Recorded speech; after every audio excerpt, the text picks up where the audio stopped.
This is a production of WKNO Memphis. Production funding for this program is made possible in part by the WKNO Production Fund, the WKNO Endowment Fund, and by viewers like you. Thank you.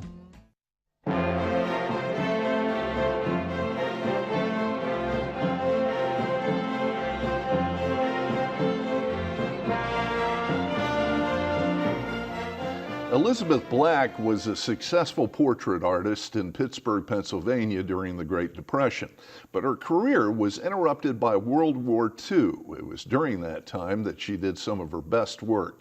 During that period, she did scores of portraits of American soldiers. For decades, those portraits were in a footlocker, forgotten, until her son, John Black, got a hold of them. John's first thought when he saw them was, "There's a story here," and he was right.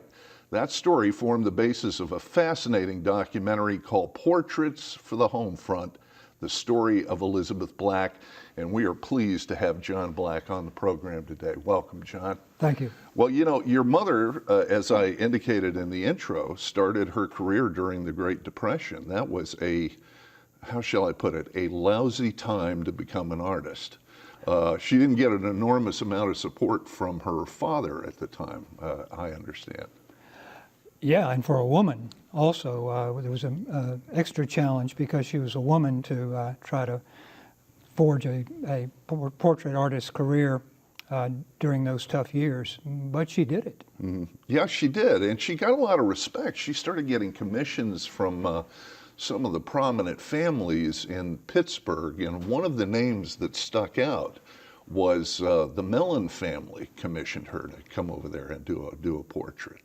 Yes, and we have a copy of that portrait of the little girl from the Mellon family. Yeah, there's no, probably, unless there's Carnegie, there's probably no better known name in Pittsburgh than Mellon. Oh, absolutely. Well, she also, because of her experience, because of the fact that initially she wasn't being encouraged, she ended up starting a gallery for young artists. Tell me about that gallery. Yeah, she was bold. She and very sort of aggressive in her way of promoting herself.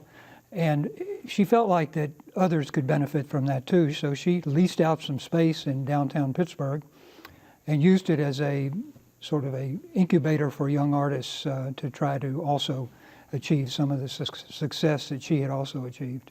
Now, you indicated that she was bold. You knew her better than anybody. What kind of a person was she? Well, she spoke her mind, I guess. She was not shy about speaking her mind, and so, as we'll get to in a minute, that was one of the things that that caused her to do a little more while she was in the Red Cross in World War II than perhaps a lot of the other Red Cross volunteers did. Mm-hmm. Was she funny? Did she have an engaging, outgoing personality? Yes, at times she did, and she always laughed at my jokes. So you know, I don't know if that meant she had a sense of humor or not, but she was a pleasant person to be around. Yeah. Well, she one of the most impressive things that I think that she did during that period, and this was really after the Depression, was that she got a commission from the Carnegie Library. Tell me about that. That was pretty impressive. Yes, that was during the middle 30s. Mm-hmm. Andrew Carnegie had started building libraries called Carnegie Free Libraries, and the first one he ever did was in what was formerly Allegheny City, Pennsylvania, which is now part of Pittsburgh. Mm-hmm. And so it was a beautiful, beautiful structure. And so at some point, as part of the WPA, the Works Progress Administration of mm-hmm. Roosevelt, she got the funding necessary, or the library did, to fill some niches that were in the library there. They had these huge sort of arched niches around the central library floor, and they had names of very famous American authors and poets below them, but nothing in them. And so she proposed, and it was agreed that she would get funding to paint 25 larger-than-life portraits of famous American authors and poets. She really did her homework on that, I understand. I mean, really collecting photographs. There was even in one case, there was no photograph for one particular author. Yeah, that was Emily Dickinson. And there's Yeah. no known photograph of Emily Dickinson. And she did that from the way Emily Dickinson described herself in some of her writings. She was able to piece together what she thought Emily Dickinson would look like from that. But, to me, to do one would be a monumental task. I mean, they Oh, were my larger than life goodness, oil portraits, and she did 25 in Yeah, a fairly short period of time. What was impressive is there is one photograph in there that shows her, she's like 14 feet off the ground on top of a ladder in high heels. In high heels. Painting this wall. It was pretty amazing. More guts than me. Well, now, the war pretty much put a stop on everything. Its careers were cut short. Everybody got together on the war effort. What did your mother end up doing at that point? She chose the path of joining the Red Cross. So even though her career was on the upswing in Pittsburgh, I think like a lot of people during those days, she wanted to do her part for the war effort. And so she volunteered to do that and was selected, even though it was a pretty stringent selection process by the Red There Cross. was, yeah. I was College surprised by that. degree You didn't or- just go in there and Yeah. volunteer. They Yeah. they had you had to have some college and stuff like that. Yeah. Yeah. Right. Yeah. And so she did that and did some training here in the States, and then was sent first to England, but also entered France after D-Day with the Red Cross Clubmobile program. Yeah, the Clubmobile was kind of interesting, in the sense that here these guys would be in combat and this truck would pull up, and suddenly we're only a few minutes before these soldiers might have been in combat. Suddenly they're eating donuts, coffee. They have a record player there, and it's just basically socializing. And a lot of these guys hadn't seen a woman in a long time. Now, initially, your mom kind of enjoyed that kind of camaraderie, but there was also another part to it. She was fairly close to the front lines when she was doing this. There was an element of danger attached to it. Oh yes, Yeah. because she, like I said, she started off in England, but after D-Day, the Red Cross ladies came across the Channel and entered into northern France and sort of followed the troops as they were making progress after D-Day through France into Belgium and Germany. Well, the sketches are really something to look at. I've had a chance to see them, and they're amazing. And at one point, I thought it was interesting that it was said that she had initially made a proposal to the Red Cross about this, because not to denigrate anything that the Red Cross ladies were doing, but serving coffee and donuts after a while got a little old with your mom, because she knew there was something else she could be doing out there. Yeah, and that doesn't surprise me, knowing her.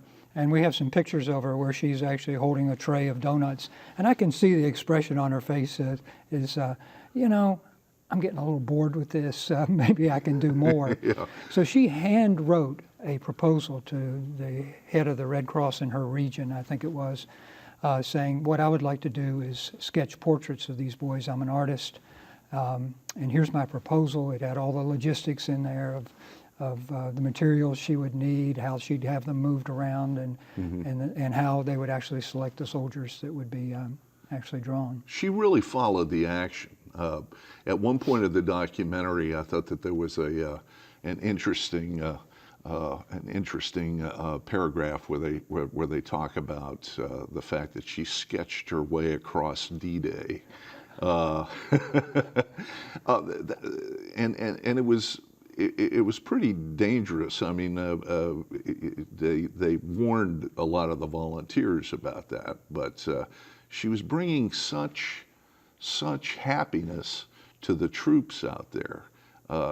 There was also a lot of emotion attached to it because she was sketching people who eventually, some of them wouldn't come back. Did she ever talk about that? Yes, she did, and we also have the letters that she got. She was bringing some happiness and some comfort to the troops, of course, but she was also bringing a lot of that to the families back home because the portraits were mailed back home. Mm-hmm. And so back in those days, it was different. If you got a gift from somebody, like a portrait, Mm-hmm. you wrote a thank you note. Yeah. Way before texting and so forth. So, so the families would get these portraits and they'd write a note back to my mother, a thank you note, hoping against hope that it would get through all the maze that it would have to go through during wartime to actually reach her. Right. But right. it did. Lots of them did. And from there we can see the impact those portraits had on families back home who sometimes had not seen their son in 6 months, 9 months, something like that. Didn't know where he was, didn't know his condition or anything. She really kept good records when she was out there. I mean, aside from the artistry, she really archived it well, as if, and the documentary alludes to this, as if she was hoping that somebody would discover this again. I think so. Otherwise, I don't know why she would have done such a good job. She kept a book where all the men signed and put a little note in there after they had their portrait sketched. She kept all those letters from back home. Mm-hmm. And then at some point along the way, the Red Cross or the Army decided to make some photographs. Remember, they didn't have Xerox machines. Right, yeah. Back in those days, especially out in the fields of France. But she decided somehow to photograph them, and they did an excellent job. Mm-hmm. And so we have about 100 of those. So that became the existing record because in essence she was sending these sketches off never to be seen again, supposedly. By her. Yeah, sure. by her, yeah. certainly, and the family. I don't want to get too ahead of the story, but let's talk about what happened next, which was that she met her future husband, your father, out there during World War II. Tell me about your dad a little bit. Yeah, he was a naval commander Mm-hmm. who was the head man in Cherbourg after D-Day. Mm-hmm. And they met, I'm not sure about the exact details of their meeting, but one of the reasons they met was they both had the same last name. They were both named Black, which is coincidental, but yeah. she was Elizabeth Black, he was Julian Black. Huh. So they said, here's an officer who has the same name as you. Something like that happened, and a romance budded from there. Mm-hmm. And from there, she goes back to the States. She marries your father. She goes back to the States, and then it's a situation where, over the years, as the years pass, she starts to become a little restless because she's kind of she's not doing the artwork anymore, and there's just that memory of what she had done during World War II. What was the sense that you had growing up? Did you sense that there was something unfulfilled that your mother was thinking about at that time? Yes, I did sense that. When they came back, my parents spent a little time in the Washington, D.C. area, but he had a friend who was in the soft drink business in Central Virginia, and the friend brought him into the business with him. And so my mother and my father ended up in a pretty small town called Waynesboro, Virginia, about 11,000 people back then. It's a far cry from Pittsburgh. Mm-hmm. And even though she did some portrait work there, the opportunities were nothing like what she had in the larger urban area. Mm-hmm. And I think she felt unfulfilled because of that. Mm-hmm. Well, your father passed away, and at that time, after he passed away, and the family, the kids had grown up, she decided that she was going to see if she could get her career back. So she moves out to California. Is that it? Yeah, Berkeley. Berkeley. Yeah. Yeah, Berkeley. What happened there? You might remember back during those days, that's when everybody was seeing the sunshine out in California. Life magazine and Look magazine had covers on there, and a lot of people went out there during that period, and so she got kind of caught up in that too. But for some reason, because she was still not well known out there, and she was older now, she would have had to create her own momentum to get recognized out there. Yeah. That was tough. She was in her 50s by then, and so even though she did continue doing wonderful artwork, it was very private at that point. I see. Well, your mother passed in 1983, but still there was a Foot Locker that contained her work that just sat in a garage for 30 years, and you managed to get a hold of it. It was your brother had it, and when you opened up that Foot Locker for the first time, that's interesting to me. What did you see in there, and what were you feeling at that point? Yeah, well, when we learned that the Foot Locker still existed, I remembered her talking about the portraits and seeing them when I was a young boy. Being a young kid, I didn't have the interest in them that I would have later on in life as an adult. But we were very excited about getting it, and we thought, what kind of condition can these things be in? And when we opened the Foot Locker when it arrived in Germantown, they were in superb condition, mint condition. Mm-hmm. The books, the letters, the copies of the portraits, everything. And we were just astounded at what a treasure trove was in there. And that's when the light bulb went off. That's when the wicks started glowing. Yes, yeah, and then we showed it to friends, we showed it to family members, and they said, this is a story. This is a story. This needs to be told.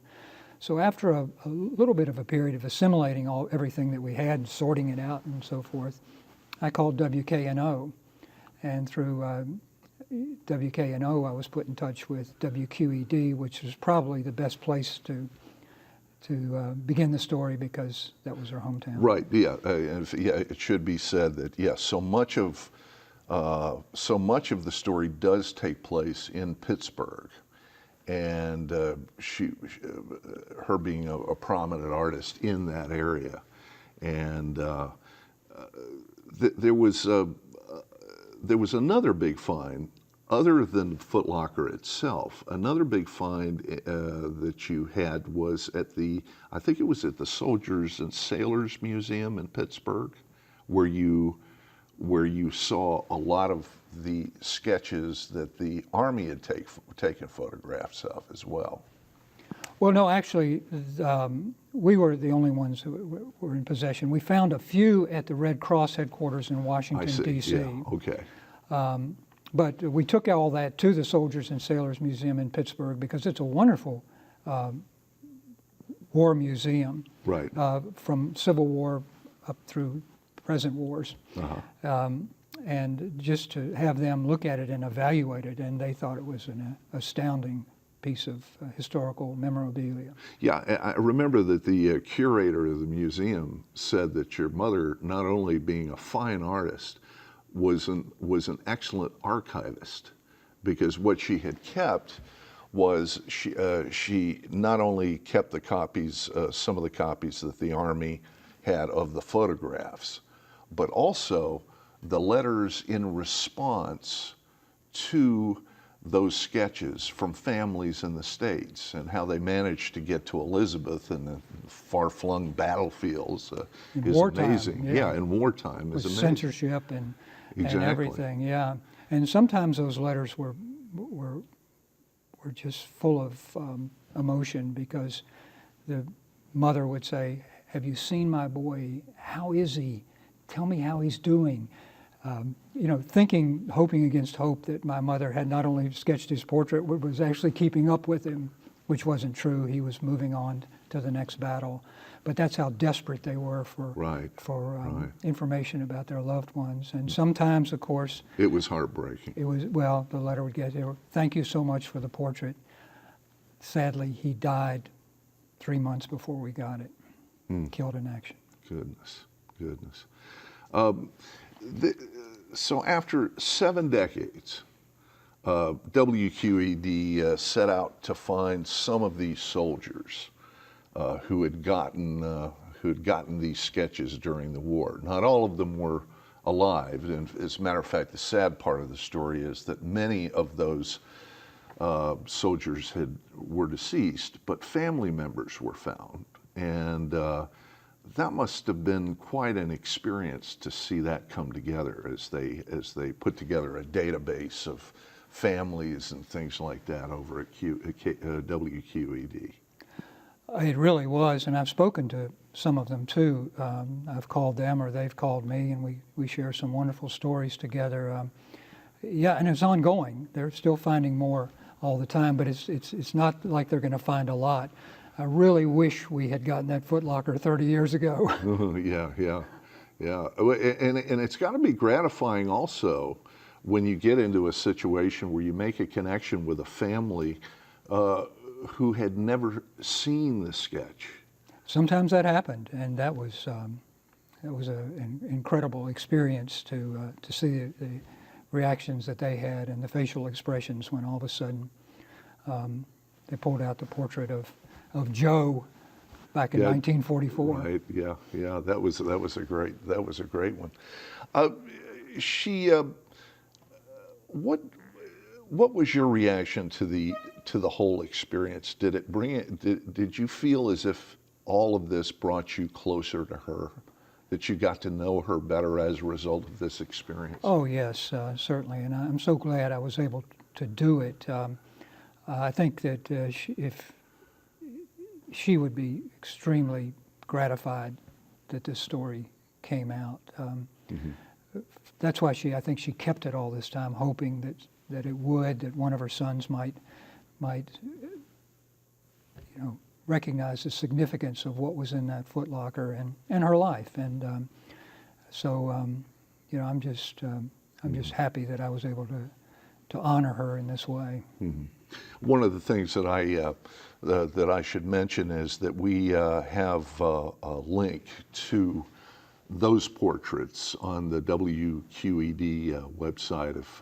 If anybody watching, just if you'll go to WKNO.org, you can link up to Elizabeth Black's portraits. The documentary came out November of 2013, and it's played all over the country. What have been some of the reactions? Have you gotten some surprising contacts, people who called out of the blue and reached out to you as a result of it? Yes, they've done that, and they've also reached out to WQED, and so it continues to have a life of its own, and it was picked up all over the country from the public broadcasting stations. Of course, WKNO, Mm-hmm. thank you very much, picked it up and showed it a couple of Sundays ago. Mm-hmm. And but that's continuing to happen as stations find a time to put it on. Mm-hmm. So I guess we'll continue to hear even more. Yeah, and we will be running it again. You just check your local listings, and you can check for those times. It should be said that your wife, she did a lot of research on the family. Tell me what kind of research that she did. Yeah, she was the one that started sort of creating the database of what was out there, what we had, and making it and taking that Foot Locker, which was comprehensive but kind of scattered. Mm-hmm. And she was the one who was able to organize that in such a way that we were able to get our hands around what mm-hmm. we had there and organize it in such a way that when we talked to WQED about it, they thought, yeah, this is something we'd really like to do. Right. One of the other things that was great about the documentary is that the crew at one point goes back to the Carnegie Library in search of those authors where your mother had done all the portraits. And they had refurbished the library, or renovated it, however you want to call it. Tell me about that experience. What happened when you got in that library? You know, I kind of felt the ghosts of the past in there. And as I looked up there, where the niches were was all covered up now with false walls and that sort of thing. Even though the library had been abandoned, it's not being used anymore. Mm-hmm. So we started cracking into it, got permission from the city, which now owns it, to crack into it with a hammer and start looking. And then WQED went back later after I left, and they actually found behind those false walls some of the names of the authors, but the portraits were gone. Where are they? Mm-hmm.